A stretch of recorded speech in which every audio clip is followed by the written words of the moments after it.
Hello everyone, let's start our chapter. So in today's class we will try to understand the concepts of force and motion, and then we will try to understand what are its laws. Got it? ठीक है, अब हम हर एक चीज़ को बहुत ही simple language में understand करने की कोशिश करेंगे. सबसे पहले हम बात करते हैं हमारे फोर्स की. ठीक है, फोर्स है क्या, पहले इसको समझते हैं. Force is the change in position with respect to time. कि हम किसी भी ऑब्जेक्ट की पोजीशन बदलते हैं और किस टाइम पर उसकी पोजीशन, मतलब टाइम के साथ साथ हम जब ऑब्जेक्ट की पोजीशन को चेंज करते हैं तो उसको हम फोर्स बोलते हैं. ये तो उसकी डिफ़ाइन है, बट अब इसको हम लॉजिकल लेवल पे समझने की कोशिश करते हैं. लेट्स से कि मेरे पास एक बॉक्स है. ये बॉक्स ए पोजीशन पर है, मतलब ए पर मैंने इस बॉक्स को प्लेस कर रखा है. मैं बोल रही हूँ कि इस बॉक्स को ए से उठाकर आप बी पर लेकर आइए. हमें क्या लगाना पड़ेगा, अगर मैं इस बॉक्स को ए से उठाऊँगी और बी पर रखूँगी तो डेफिनेटली मुझे कुछ एनर्जी लगानी पड़ेगी ना. मुझे अपनी एनर्जी को यूज़ करना पड़ेगा, तभी तो मैं बॉक्स को ए पोजीशन से उठाकर बी पर रख पाऊँगी, है ना. कोई भी प्लेस है, ए और बी क्या है, हमारी पोजीशन है. पोजीशन कुछ भी हो सकती है, जहाँ हम बैठे हैं वो हमारी पोजीशन है. मुझे ए से उठाकर बी पर रखना है इस बॉक्स को, तो मुझे मेरी एनर्जी को यूज़ करना पड़ेगा. इसका मतलब मुझे वहाँ पर फोर्स अप्लाई करना पड़ेगा, तभी ये अपनी पोजीशन को ए से उठाकर बी पर लेकर जाएगी. तो जो हमारी डिफाइन का फर्स्ट पार्ट है, that is force is what, it is a change in position. तो हम पोजीशन को क्या कर रहे हैं, चेंज कर रहे हैं. ए पोजीशन से उठाकर बी पोजीशन पे ला रहे हैं बॉक्स को. सो that is your change in position. Got it. But ये तो बहुत ही प्राइम एग्जाम्पल था. हम फोर्स को बहुत अगर बड़े मैग्नीट्यूड पे देखें, बड़ी बड़ी जगहों पे देखें, स्पेस में देख लेते हैं फॉर एग्जाम्पल, तो स्पेस में तो स्टार्स बहुत दूर दूर होते हैं. तो इस स्टार ने अपनी पोजीशन यहाँ से यहाँ चेंज करी. हमें कैसे पता चलेगा कि इस स्टार ने अपनी पोजीशन यहाँ से यहाँ पे चेंज करी? अगर हमें वो पता लगाना है तो हम क्या देखते हैं, टाइम को रेफरेंस मानते हैं. किसको मानते हैं, टाइम को. हम क्या बोलते हैं कि लेट्स से 1 सेकेंड पे ये स्टार यहाँ पर था, अब 5 सेकेंड पर ये स्टार क्या आ गया, यहाँ पर आ गया. इसका मतलब इस स्टार ने अपनी पोजीशन को चेंज करा. पहले वो ए पोजीशन पर था 1 सेकेंड पर, फिर वो 5 सेकेंड पर उसने बी पोजीशन ली. कैसे पता चला कि उसने अपनी पोजीशन को चेंज करा? हमने टाइम को देखा. अगर हमारे पास टाइम ही नहीं होता तो हम बता ही नहीं पाते. लेट्स से कि वो यहीं है, अब वो यहाँ से यहाँ तक शिफ्ट करा, बट कैसे, क्या हमारा रेफरेंस है उसका, हमें कुछ पता नहीं है. दूसरी चीज़, एक बहुत इंपॉर्टेंट चीज़ है कि जब भी हम फिज़िक्स पढ़ते हैं, हमें एक उसमें क्या चाहिए होता है, एक फैक्ट चाहिए होता है. एक हमारी डेफिनेशन को प्रूव करने के लिए हमें एक ऑब्जर्वर चाहिए होता है कि आपने कोई काम करा है, वो काम आपने ही करा है या वो काम आपने बहुत अच्छे से करा है. उसके लिए हमें क्या चाहिए होता है, एक ऑब्जर्वर चाहिए होता है कि वो बताए कि हाँ इसने काम अच्छे से करा है. चाहिए.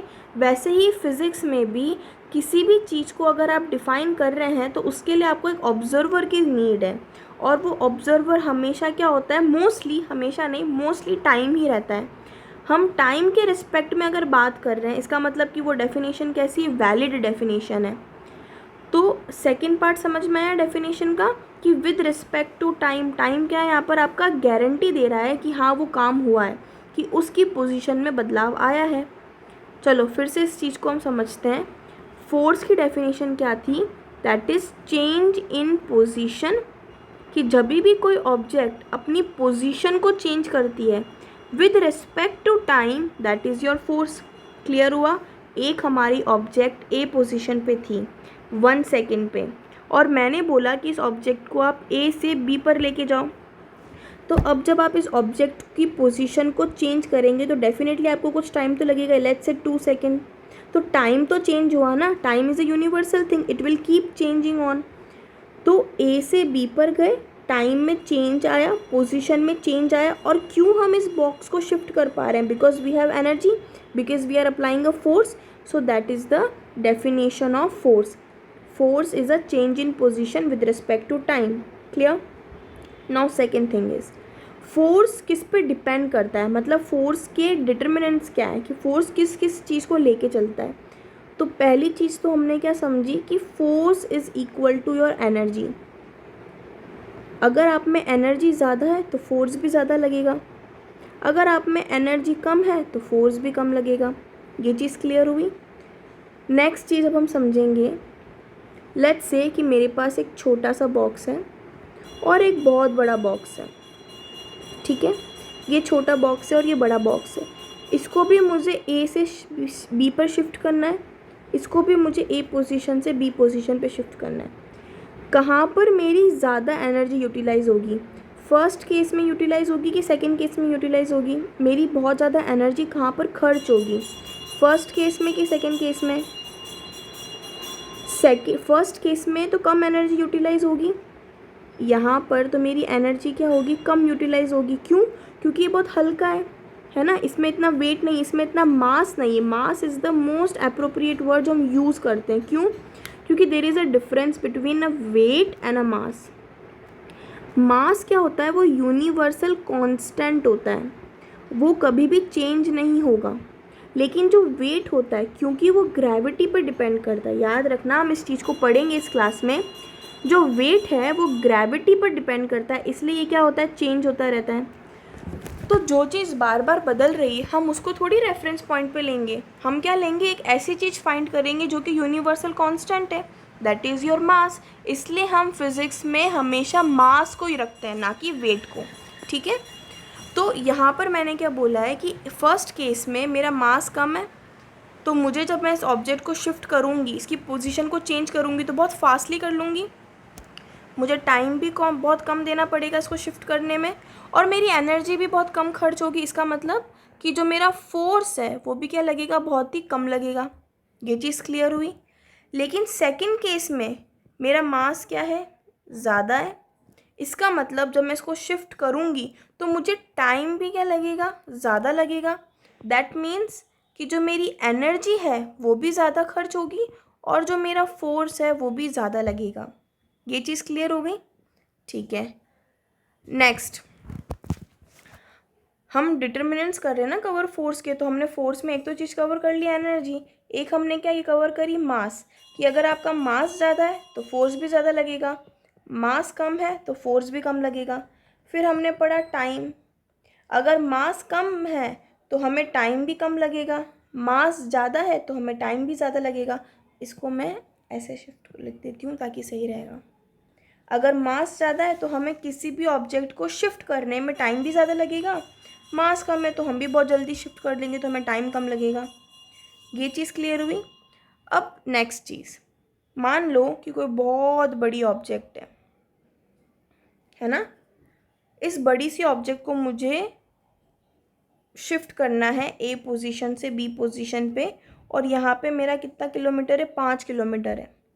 और वहीं एक दूसरी ऑब्जेक्ट है, वही सेम साइज़ सेम मास सब, उसको भी ए ऑब्जेक्ट से मुझे बी ऑब्जेक्ट पर लाना है, लेकिन अब मुझे यहाँ पे 1 किलोमीटर ट्रेवल करना है। तो कहाँ पर एनर्जी ज़्यादा खर्च होगी, जहाँ पर ज़्यादा डिस्टेंस, इसको हम क्या, इसको वैसे हम डिस्टेंस बोलेंगे ना, और इसको भी डिस्टेंस। तो जहाँ हमें ज़्यादा डिस्टेंस कवर करना है तो वहाँ मेरा फोर्स भी क्या लगेगा, सॉरी इस टाइम फोर्स नहीं, इस टाइम तो हम एनर्जी को बोलेंगे, क्योंकि डिस्टेंस एक्चुअली क्या होती है ना, ये याद रखना कि energy is related to distance, ठीक है। तो अगर मुझे ज़्यादा डिस्टेंस कवर करनी है तो मेरी एनर्जी भी ज़्यादा खर्च होगी, तो हम कोरिलेटली बोल सकते हैं कि फोर्स भी कहीं ना कहीं ज़्यादा लगेगा। और वहीं जब हम कम डिस्टेंस को कवर करेंगे तो मेरी एनर्जी भी क्या होगी, कम खर्च होगी, और मेरा फोर्स भी क्या लगेगा, कम लगेगा। ये चीज़ क्लियर हो गई। इसका मतलब कहीं ना कहीं फोर्स आपके डिस्टेंस पर भी क्या करता है, डिपेंड करता है। क्लियर हो गया। चलो अब जो जो चीज़ें हमने पढ़ी है इस पूरे पेज में, हमने जो जो चीज़ें पढ़ी उसको कवर अप करते हैं, बस समराइज़ करते हैं हर एक चीज़ को। हमने पढ़ा कि फोर्स क्या होता है, फोर्स होता है कि आप अपनी पोजीशन में चेंज कर रहे हो, चेंज इन पोजीशन, है ना। और ऑब्जर्वर क्या है यहाँ पे, टाइम, तो विद रिस्पेक्ट टू टाइम। आपने टाइम के साथ अपनी पोजीशन में चेंज लेकर आए हो और यही क्या है, आपका फोर्स है। ये हमारी ऑब्जेक्ट ए है, इसको मैंने बी पर शिफ्ट करना है, तो यहाँ पर क्या लग रहा है, मेरी चेंज इन पोजीशन 1 सेकेंड पर ये यहाँ थी, 5 सेकेंड पे यहाँ थी with respect to time. Clear हो गया। फोर्स किस किस पे डिपेंड कर रहा है या फोर्स के डिटर्मिनेंट्स क्या है वो पढ़ लेते हैं। पहला है एनर्जी। अगर आप ज़्यादा एनर्जी लगा रहे हो तो फोर्स भी क्या लगेगा, आपका ज़्यादा लगेगा। मास, अगर कोई ऑब्जेक्ट भारी है, कोई ऑब्जेक्ट का मास ज़्यादा है तो वहाँ पर आपको फोर्स भी ज़्यादा लगाना पड़ेगा। अगर आपका टाइम ज़्यादा लग रहा है किसी भी चीज़ को शिफ्ट करने में, इसका मतलब आपको वहाँ पर फोर्स भी ज़्यादा लगाना पड़ेगा। क्यों? क्योंकि वो ऑब्जेक्ट मास में भारी हो सकती है, तभी आपको टाइम ज़्यादा लग रहा है। ठीक है, ये चीज़ क्लियर हो गई। एक हमने इतना पक्का नहीं, पर एक डिस्टेंस भी कहीं ना कहीं डिटर्मिनेंट्स करता है। इन सबको सम अप करके अगर मैं आज फोर्स का फॉर्मूला डिराइव करूं तो फॉर्मूला क्या बनता है इसका, मास इनटू एक्सीलरेशन, है ना। फोर्स मास पे डिपेंड करता है, ये तो हमें समझ में आ गया अच्छे से कि मास ज़्यादा है तो फोर्स भी ज़्यादा रहेगा, मास कम है तो फोर्स भी कम लगेगा। तो मास पे फोर्स डिपेंड करता है, इसलिए हमारा फॉर्मूला यहाँ पे ठीक बैठ रहा है। बात करते हैं एक्सीलरेशन की, कि एक्सीलरेशन पे कैसे फोर्स डिपेंड करता है। देखो, एक्सीलरेशन, स्पीड और वेलोसिटी, ये 3 टर्म्स हैं जो हमें यहीं पे सीखनी है और मैं यहीं पर इन चीज़ों को क्लैरिफाई कर रही हूँ। जब इसका एक सेपरेट टॉपिक आएगा तो हम इसको और अच्छे से पढ़ेंगे, लेकिन क्योंकि यहाँ पर ये वर्ड आया है तो हमें इसको समझना बहुत ज़रूरी है। और इसके साथ साथ इसके जो दूसरे है स्पीड और वेलोसिटी, उनको भी समझना बहुत ज़रूरी है। एक्सीलरेशन को समझते हैं, ठीक है। अभी हमने क्या क्या समझा इसको देख लेते हैं एक बार। हम फोर्स समझ रहे थे, हमने इसकी डिफाइन लिखी, फिर हमने ये बताया कि किन चीज़ों पे डिपेंड करता है। हम यहाँ पर फोर्स का फॉर्मूला डिराइव कर रहे थे, फॉर्मूला था mass into acceleration. Force mass पर कैसे डिपेंड करता है ये तो हमने समझ लिया अच्छे से। एक्सीलरेशन क्यों आया यहाँ पे, अब हम इसको समझ रहे हैं। तो एक्सीलरेशन को समझने से पहले हमें कुछ चीज़ों को समझना है, that is your speed. Speed क्या है? देखो, स्पीड क्या है कि आपने कितनी डिस्टेंस को कवर करा है, कितने टाइम पर। आपने कितनी डिस्टेंस कवर करी है, कितने टाइम पर, दैट इज़ योर स्पीड। अगर आपने ज़्यादा डिस्टेंस कवर करी है, इसको कैसे समझेंगे हम, देखो फॉर्मूला क्या है स्पीड का, डिस्टेंस अपॉन टाइम। इसको समझना कि इसका मतलब जो स्पीड है वो डायरेक्टली रिलेटेड है डिस्टेंस से। क्या मतलब होता है डायरेक्टली रिलेटेड का? मतलब क्या होता है कि अगर आपकी डिस्टेंस आप ज़्यादा कवर कर रहे हो, है ना, ज़्यादा कवर कर रहे हो, इसमें लगना, देखो इस यहाँ पर फोर्स में तो हमने क्या बोला कि डिस्टेंस आपको कितना कवर करना है ना। 5 किलोमीटर अगर कवर करना है तो डेफिनेटली फोर्स ज़्यादा लगाना पड़ेगा। स्पीड में हम क्या बात कर रहे हैं कि कितनी डिस्टेंस आप कवर कर ली। लेट्स से मैंने 5 किलोमीटर डिस्टेंस कवर कर ली और 4 किलोमीटर डिस्टेंस कवर कर ली, है ना। अगर मैंने 5 किलोमीटर डिस्टेंस कवर करी है, इसका मतलब कहीं ना कहीं मेरी स्पीड तो ज़्यादा ही होगी 4 किलोमीटर से। क्या बोल रही हूँ मैं? लेट्स से कि 80 किलोमीटर कवर करा मैंने और एक जगह मैंने 60 किलोमीटर कवर करा, तो 80 और 60 में कहाँ पर मेरी स्पीड ज़्यादा होगी? 80 पर ना, क्योंकि मैंने स्पीडली गाड़ी चलाई इसलिए मैंने ज़्यादा डिस्टेंस को कवर करा। समझ में आया? दैट ब्रिंग्स अस टू कि अगर डिस्टेंस ज़्यादा है, डिस्टेंस अगर हमने ज़्यादा कवर करा है, इसका मतलब आपकी स्पीड भी क्या होगी? ज़्यादा होगी। Next, speed is inversely related to time. क्या कह रहे हैं हम यहाँ पर कि जो आपकी स्पीड है वो टाइम से क्या है? इन्वर्सली रिलेटेड है। कैसे? मैंने अगर कम टाइम में गाड़ी चलाई, कम टाइम लग रहा है मुझे डिस्टेंस को कवर करने में, इसका मतलब मेरी स्पीड डेफिनेटली ज़्यादा है। देखो अब इसको समझो। लेट्स से मैंने 60, ये सेम एग्जांपल हम लेके चलते हैं कि 80 किलोमीटर और 60 किलोमीटर मैंने कवर करा, तो ये 80 किलोमीटर जो मैं कवर कर रही हूँ, लेट्स से मैं 5 घंटे में कर रही हूँ और ये 60 में कवर कर रही हूँ 6 आवर्स में, तो कहाँ पर मैंने स्पीडली गाड़ी चलाई है? 80 किलोमीटर, ये जो फर्स्ट केस है यहीं पर ही तो मेरी स्पीड ज़्यादा होगी कि ज़्यादा डिस्टेंस कवर करा कम टाइम में, है ना। डिस्टेंस मेरी ज़्यादा कवर करी है लेकिन टाइम कम लग रहा है, इसका मतलब यहाँ पर मेरी स्पीड भी क्या है, ज़्यादा है। क्लियर हुआ ये चीज़। तो स्पीड का फॉर्मूला इसलिए क्या बनता है, डिस्टेंस अपॉन टाइम। अगर आपकी डिस्टेंस ज़्यादा कवर करी है तो स्पीड भी ज़्यादा है। टाइम अगर आपको कम लग रहा है इसका मतलब आपकी स्पीड ज़्यादा है। ये चीज़ समझ में आ गई।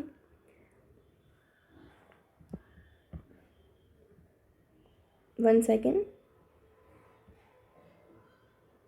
नेक्स्ट हम बात करते हैं कि स्पीड का फॉर्मूला, मतलब इसकी एसआई यूनिट क्या होती है। फॉर्मूला तो हमने देख लिया, डिस्टेंस अपॉन टाइम। डिस्टेंस को अपन मेज़र करते हैं मीटर में, टाइम को मेज़र करते हैं हम सेकेंड में। तो स्पीड की एसआई यूनिट क्या हो गई, मीटर पर सेकेंड। क्लियर हो गया। Next is your velocity. Velocity का मतलब क्या होता है, ध्यान से समझना। स्पीड, वेलोसिटी और एक्सेलरेशन में फ़र्क है। क्या फ़र्क है कि जो स्पीड होती है ना बेटा, that is your scalar quantity, ठीक है। और वेलोसिटी क्या होती है, वी से वेलोसिटी, तो वी से it is a vector quantity. क्या है फ़र्क, इतना समझ लो कि स्पीड में, क्योंकि एक स्केलर क्वांटिटी होती है, यहाँ पे समझो कि एक स्केलर क्वांटिटी का मतलब क्या होता है और एक वेक्टर क्वांटिटी का मतलब क्या होता है, ये समझो। स्केलर क्वांटिटी का ये मतलब होता है कि यहाँ पर आपको डायरेक्शन के बारे में कोई भी नॉलेज नहीं है ना, आप डायरेक्शन लेस हो। और वेक्टर का मतलब होता है कि आपको यहाँ पर डायरेक्शन के बारे में पता है, ठीक है। फॉर एग्ज़ाम्पल, मैं बहुत एक सिंपल सा एग्ज़ाम्पल दे रही हूँ। फॉर एग्ज़ाम्पल कि मैं 80 किलोमीटर पर आवर, ये एक स्टैंडर्ड यूनिट होती है। अगर आप चाहो तो मैं इसको मीटर पर सेकंड में भी लिख सकती हूँ कि मैं 80 मीटर पर सेकंड की स्पीड से जा रहा हूँ। कहाँ जा रहे हो, है ना, वेयर आर यू गोइंग, आपकी डायरेक्शन क्या है, इसके बारे में आपको कुछ पता है, यहाँ पे नहीं पता है।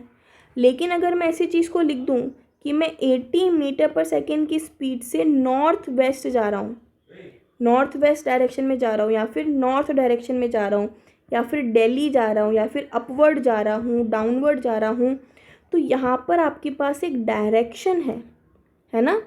तो इस that is known as your vector quantity. जब भी आपको डायरेक्शन के बारे में कोई नॉलेज नहीं हो तब हम वहाँ पे क्या बोलेंगे, इसको स्केलर क्वांटिटी। जब हमें डायरेक्शन के बारे में नॉलेज है तो उसको हम बोलेंगे vector quantity. And that is also the same difference between a speed and a vector. Speed क्या है आपकी, एस से स्पीड, एस से स्केलर। इट मीन्स कि स्पीड में आपको डायरेक्शन के बारे में कुछ नॉलेज नहीं होता है, कि आप बस जा रहे हो। लेकिन वहीं पर अगर हम वेलोसिटी देखें तो velocity is a vector quantity. It means कि आपको यहाँ पर डायरेक्शन के बारे में नॉलेज है। इसलिए बहुत सारे जो आप क्वेश्चंस देखेंगे ना, हम जब क्वेश्चन सॉल्व करेंगे तो उसमें आप देखेंगे कि वहाँ पर आपको डायरेक्शन बताते हैं कि the person is going in a velocity, going in the upward, downward, left, right, moving forward is also direction, कि आप आगे की तरफ जा रहे हैं। Moving backward is also direction, कि आप पीछे की तरफ आ रहे हैं, ठीक है। तो वेलोसिटी से वी से vector, and we know about the direction. इतना क्लियर हुआ। नेक्स्ट, वेलोसिटी का, अच्छा यहाँ पर एक और चीज़ देखो कि स्पीड डिस्टेंस पर डिपेंड करती है, which means distance is also a scalar quantity. हमें डिस्टेंस कितनी कवर करी है इसमें कोई डायरेक्शन की नॉलेज नहीं होती है, that is also a scalar quantity. But now what is a formula for vector quantity, इसको समझते हैं। Sorry, velocity. Velocity formula is change in displacement, और यू कैन सिंपली से डिस्प्लेसमेंट अपॉन टाइम। देखो सेम फॉर्मूला ही है, distance upon time and displacement upon time, दोनों में time आ रहा है, लेकिन इधर आ रहा है डिस्टेंस, इधर आ रहा है displacement. So that's again comes to what is the difference between a distance and a displacement. एक चीज़ क्लियर हो गई कि distance is a scalar quantity जिसमें we don't know about the direction, but displacement is a vector quantity in which we know about the direction. Distance क्या होती है कि आपने टोटल लेंथ कितनी कवर करी है, ठीक है। डिस्टेंस क्या होती है कि आपने टोटल लेंथ कितनी कवर करी है, that is known as your distance. And what is the displacement, कि शॉर्टेस्ट डिस्टेंस कितनी ट्रैवल करी है। शॉर्टेस्ट डिस्टेंस, अगर मैं इसको बहुत क्लियरली समझाऊँ तो बहुत ही बेसिक सा एग्जांपल दे रही हूँ। लेट्स से हम ऐसे घूम रहे हैं ना, तो ये ए पोजीशन है और ये बी पोजीशन है। तो अगर मुझे डिस्टेंस के बारे में बोलना हो तो मैं क्या बोलूँगी, ये पूरी कवर करूँगी, ये मेरा पूरा डिस्टेंस है। अगर मुझे डिस्प्लेसमेंट के बारे में बोलना है तो ये शॉर्टेस्ट, बस ये ए और बी से लेके जो सबसे शॉर्टेस्ट डिस्टेंस है ना, उसको हम बोलेंगे डिस्प्लेसमेंट। बहुत ही बेसिक एग्जांपल है, कोई रिलेशन नहीं, बट बेस्ट वन कि आप इसको ऐसे ही समझ लो। डिस्टेंस क्या होती है कि जब हम ये पूरा कवर करेंगे, तो ये हो गई आपकी डिस्टेंस। और डिस्प्लेसमेंट क्या हो गया, जब मैं सिर्फ ए से और बी में जाने, क्योंकि शॉर्टेस्ट डिस्टेंस है ना, तो ए और बी को कवर करूँगी तो वो हो गया आपका डिस्प्लेसमेंट, ठीक है। इसके अलावा कुछ समझने की ज़रूरत नहीं अभी तो वेलोसिटी क्या होती है, डिस्प्लेसमेंट अपॉन टाइम। पर डिस्प्लेसमेंट को भी हम क्या कर रहे हैं, मेज़र कर रहे हैं, तो that is also metre per second. Clear हो गया वेलोसिटी और speed.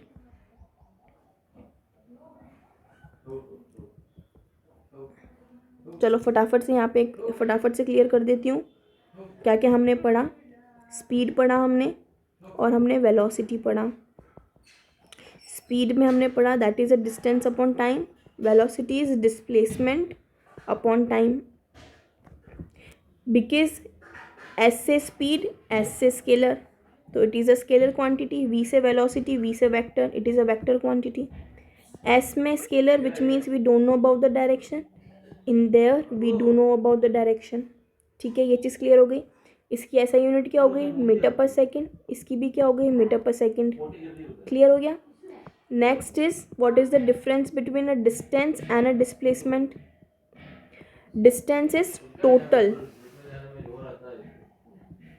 and displacement is shortest. With diagrammatically this is this A and B. Distance क्या होगी आपकी, सॉरी, डिस्टेंस अगर करनी हो तो ए से बी में पूरा कवर करना पड़ेगा, और वहीं अगर मुझे डिस्प्लेसमेंट की बात करनी हो तो ए टू बी। क्लियर हो गया। इसके अलावा यहाँ पे कुछ भी नहीं पढ़ना है हमें। This distance is a scalar quantity again and displacement is a vector quantity. अगर इनकी ऐसा यूनिट पूछेंगे तो क्या लिखना है, मीटर ही लिखना है, क्योंकि मेज़र तो लेंथ ही कर रहे हैं ना। ये चीज़ हमारी पूरी क्लियर हो गई। लास्ट चीज़ आ गई हमारी एक्सेलरेशन, जो कि हमारा मेन टॉपिक भी था। देखो एक्सेलरेशन का फॉर्मूला होता है change in velocity with respect to time, कि आपकी जो वेलोसिटी है ना उसमें बदलाव आ रहा है टाइम के रिस्पेक्ट में। मैंने बताया ना टाइम तो हर जगह आएगा, क्योंकि आपको एक ऑब्जर्वर की नीड है, और फिजिक्स में टाइम के सिवा सबसे बेस्ट ऑब्जर्वर तो कुछ है ही नहीं। कि टाइम के साथ साथ आपकी वेलोसिटी में कितना बदलाव आ रहा है, दैट इज़ योर एक्सेलरेशन। अब बहुत ही सिंपल टर्म में इसको हम समझते हैं। आप किसी ट्रैफिक में फंसे हुए हैं, है ना, आप अपने बहुत ही ट्रैफिक वाले एरिया से जा रहे हैं, तो कभी आपको आपकी गाड़ी की स्पीड को बढ़ाना पड़ेगा, कभी शायद आपको आपकी गाड़ी की स्पीड को कम भी करना पड़ेगा, या फिर कभी आप चेंज भी नहीं करेंगे, कॉन्स्टेंटली चलेंगे। तो ये जो बार बार जो चेंजेस आ रहे हैं ना इसमें, इन सब स्पीड में आपकी, या फिर इन टर्म वेलोसिटी में, क्योंकि हमें डायरेक्शन के बारे में तो पता होता ही है, आपकी वेलोसिटी में जो बार बार चेंजेस आ रहे हैं ना, इसी को ही हम एक्सेलरेशन बोलते हैं।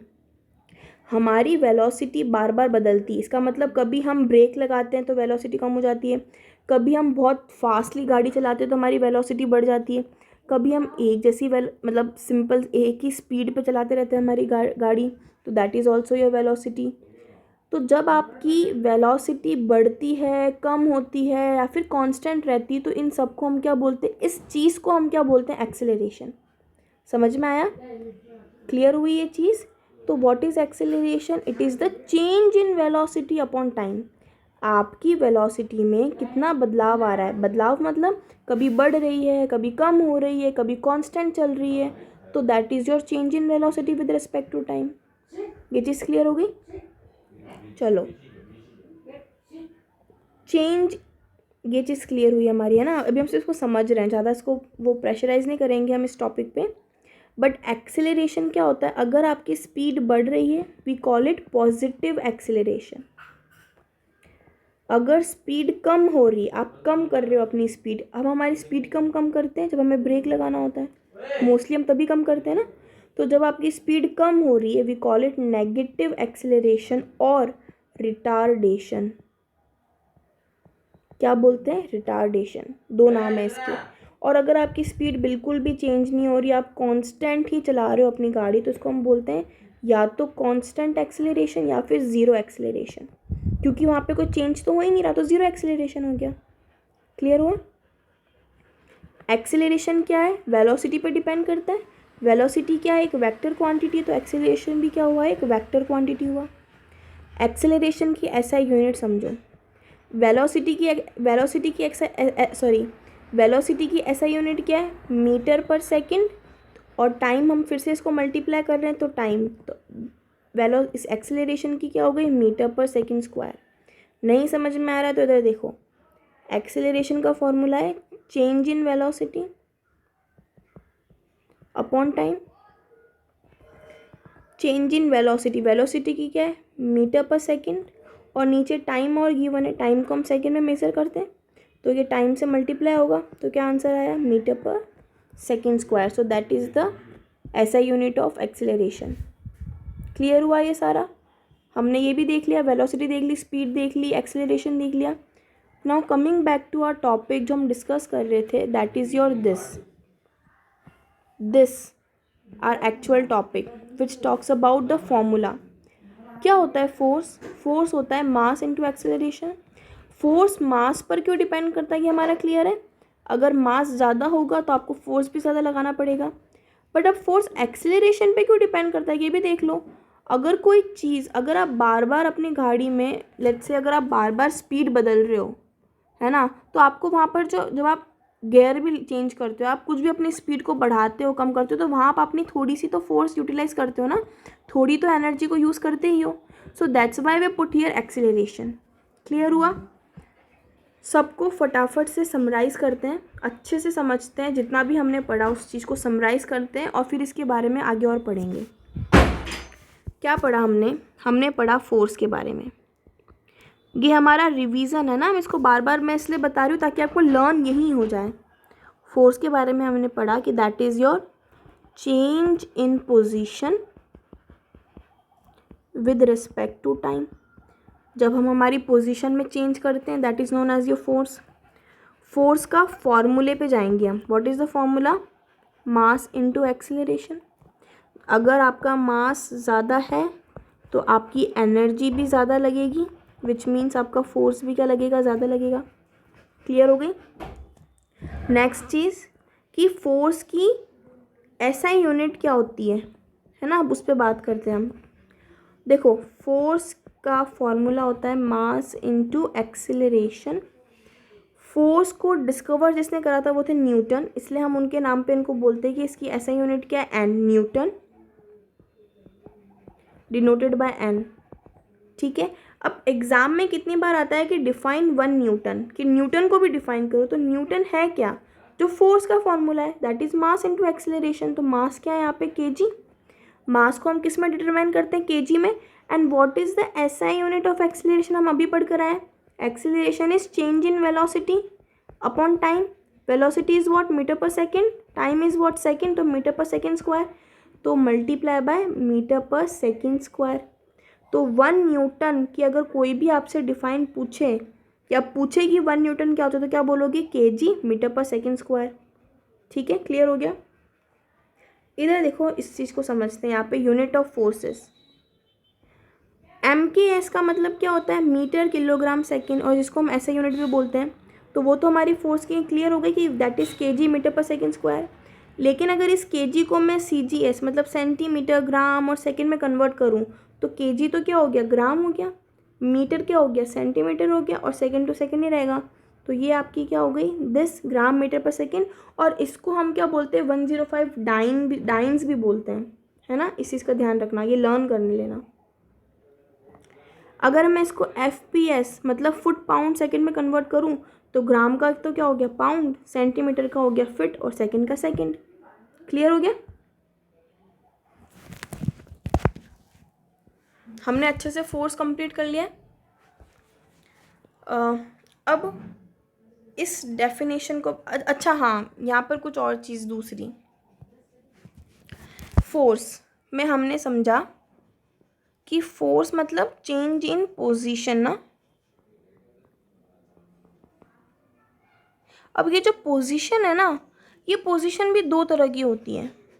हमने बेसिक डिफाइन कर रही है अभी फोर्स की, चेंज इन पोजीशन वाली। अब हम इस पोजीशन मतलब हम इसके आगे पढ़ रहे हैं, तो आगे इसमें क्या आती है, इसके लॉज आते हैं। तो उन लॉज को समझने के लिए हमें क्या करना है, कुछ चीज़ों को डिफाइन करना है। That is first being your position. Position क्या होती है, दो तरह से होती है आपकी पोजीशन। एक तो आप रेस्ट पोजीशन पर हो, जहाँ बैठे हो वहीं बैठे के बैठे रहोगे। एक आप हिल रहे हो, दैट इज़ योर मोशन, है ना। अगर आप कंटिन्यूसली मूवमेंट में हो, दैट इज़ योर मोशन। तो दो तरह की पोजीशन होती है, रेस्ट और मोशन। रेस्ट पर भी आपका फोर्स लगता है, मोशन पर तो लगता ही, आपने देख लिया है कैसे। अब इस चीज़ को समझते हैं। बहुत बड़ा सा कोई, बहुत मतलब भारी सा कोई पहाड़ है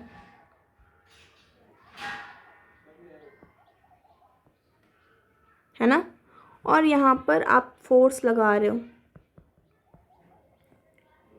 अब भले ही अपनी पोजीशन को चेंज नहीं करेगा, पर आपका फोर्स तो लगा ना, फोर्स तो आपने लगाई है, ये एनर्जी तो लगाई है, ठीक है। तो ये तो हो गया रेस्ट का कंसेप्ट। मोशन, कोई बॉल आ रही है, कोई बॉल किसी ने किक करी, वो बॉल आ रही है, आपने आपका पैर लगा दिया बीच में तो वो बॉल रुक गई, तो that is also kind of force, कि आपने फोर्स लगा के उस बॉल को रोक दिया। तो that is known as your change in position.